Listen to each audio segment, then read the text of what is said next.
penyaluran pupuk saja. Itu saran Pak Menteri sebagai sebuah penyempurnaan. Kemudian kenapa peran koperasi dalam PDB kita hanya 6% dibanding Korea Selatan 20%. Saya pernah meninjau koperasi pertanian di Taichung tahun 90-an. Saya pernah meninjau koperasi perikanan di Denmark, ya, dan koperasi pangan di Taichung itu.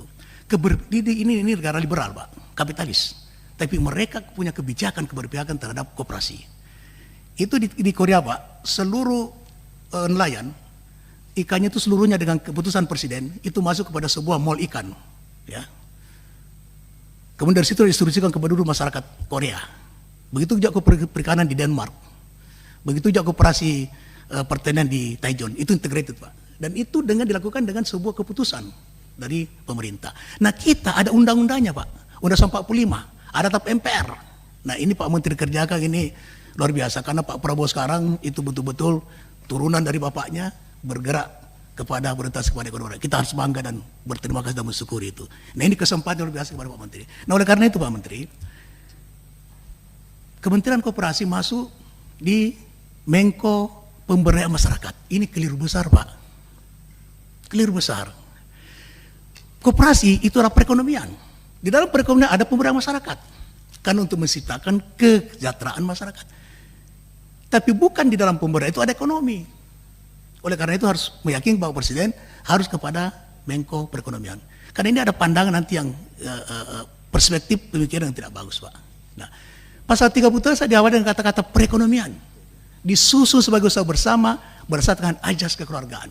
Bangun usaha yang sudah itu adalah koperasi. TAP MPR-nya juga 16 tentang pemerintahan demokrasi mengatakan koperasi pilar utama ekonomi nasional. Harus diberi ruang, diberi perlindungan. Ini perekonomian Pak, bukan pemberdayaan masyarakat. Keliru besar itu Pak Menteri. Oleh karena itu, yang kedua adalah harus segera Bapak mengimplementasi daripada status kementerian. Jangan di level 3 Pak, level 2. Nah kalau level 2 Ibu Ketua dan sahabat sekalian, kita bisa menyetujui anggaran 2,1 triliun tadi karena naik ke strata 2, ya, ke klaster 2, bukan lagi klaster 3 seperti yang lalu. Kalau klaster 3 itu boleh ada, boleh tidak ada. Gitu. Nah sekarang sudah naik ke klaster 2, maka anggaran itu bisa kita setujui. Kenapa peran kita PDB 6%? Karena ketidakadilan alokasi ekonomi. Oleh karena itu kalau kita hendak meningkatkan, tidak bisa dilinearkan antara anggaran 2,1 dengan peran koperasi di PDB. Peran koperasi akan bisa meningkat dari 6% ke 20% ketika kita mampu mengatur alokasi ekonomi kita. Nah oleh karena itu saya mendorong juga Pak Menteri untuk melakukan inisiasi adanya Undang-Undang Perekonomian Nasional. Kita belum pernah sejak Indonesia merdeka, kita belum pernah memiliki rancang bagu nasional yang berdasarkan daripada ekonomi Pancasila, ekonomi konstitusi, ekonomi gotong royong. Nah kalau Pak Menteri di periode ini bisa menginisiasi ini, maka ini hal yang luar biasa.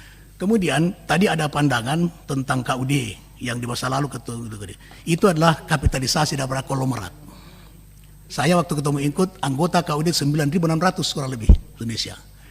Tidak ada 10-20% yang tidak baik. 70-80% itu bagus Pak. Dan fakta menunjukkan boleh kita suka tidak suka, KUD lah yang membuat terciptanya swasembada beras di tahun 87. Itu KUD. Dan ketika ke 98 hanya koperasi yang menyelamatkan negara kita dari kebangkrutan. Pada saat itu sebelum Pak Harto mundur, boleh kita jejak digital, ya. Menteri apa kita tidak mampu mengimpor beras 1 karung beras karena kita tidak punya cadangan untuk itu. Nah, kenapa kemudian negara tidak bangkrut? Karena ada koperasi yang merambah pasar-pasar nasional. Ketika konglomerat semua sudah terbang ke luar negeri. Dan saya pernah pansus BLBI Pak Menteri, pada waktu saya anggota DPR tahun 99-2004, saya masuk BLBI, utang daripada swasta, konglomerat kurang lebih 300, itu 660 triliun diselesaikan oleh negara. Utang KUT kita, kalau tidak salah Pak Sabadi waktu itu hanya 7 triliun, maksimal 17 triliun, yang sampai hari ini belum dihapus. Ketidakadilan perlakuan terhadap ekonomi koperasi sangat tidak adil. Swasta 650 triliun diselesaikan oleh negara. Kemudian utang KUT yang sudah kurang lebih 25 tahun belum selesaikan. Dan di Kopin Pak Menteri sudah 2 kali ketemu Presiden Jokowi memperjuangkan ini. Alhamdulillah hari ini untuk utang lain kau sudah dihapuskan dan UKM sudah dipisahkan, karena betul tadi UKM tidak boleh diserahkan dengan koperasi. Koperasi harus diserahkan dengan swasta. BUMN pun tidak bisa serahkan dengan koperasi. Koperasi harus berdiri lebih tinggi dan lebih tegak di antara pelaku-pelaku lain.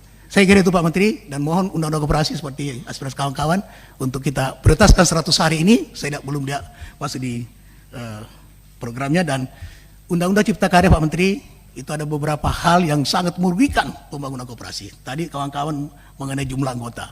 Undang Cipta Karya hanya 9 untuk membangun koperasi. Ini perlu kita batasi. Keterlambatan, hambatan pembangunan koperasi bukan terletak kepada jumlah yang akan mendirikan. Kalau 9 itulah hadir koperasi simpan pinjam yang bersifat rentenir, yang berwatak rentenir. Yang terakhir Pak Menteri, ada 60 juta UKM. Itu adalah pasar Bapak untuk meningkatkan anggota masyarakat yang berkoperasi. Bapak harus juga melakukan kerjasama SKB dengan UKM. 60 juta ini hati-hati kita. 60 juta UKM ini tidak boleh dibina untuk menjadi pengusaha yang berwatak individualistik. Berbahaya bagi NKRI. Karena negara kita adalah negara demokrasi Pancasila, ekonomi gotong royong. Hati-hati nih Pak Menteri, jadi harus ada kerjasama antar koperasi. 60 juta wajib dibina oleh koperasi, wajib hadir negara membina, tapi diarahkan untuk mereka berkoperasi. Misalnya para pengrajin dibuatkan koperasi pengrajin, ya, pandai besi dan sebagainya, para petani, para peternak, ya, semua diarahkan menjadi dibina dari usaha kecil ke mikro ke kecil, kecil ke menengah dengan berkoperasi. Terima kasih. Lebih kurangnya mohon maaf. Assalamualaikum warahmatullahi wabarakatuh. Waalaikumsalam.